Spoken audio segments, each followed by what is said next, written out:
Hi everyone, welcome back to my channel. তো আজকে হচ্ছে পুরো 1 মাস পর হচ্ছে আমরা চিকেন রান্না করছি, অনেক দিন পর।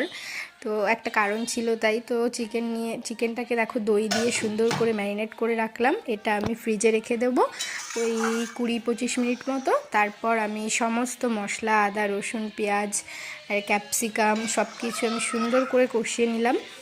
এটা থেকে দেখো কত সুন্দর তেল ছেড়ে দিয়েছে। তো এবার আমি এর মধ্যে চিকেনগুলো দিয়ে দেব। আর যেহেতু অনেক দিন পর মানে খেয়েছি, খুবই টেস্টি লেগেছে। আর যেহেতু ভয়েস ওভারটা আমি পরে দিচ্ছি, আর চিকেনটাও খুব টেস্টি হয়েছিল। তো তোমরা কে কে চিকেন ভালোবাসো সবাই চলে এসো আমাদের বাড়িতে।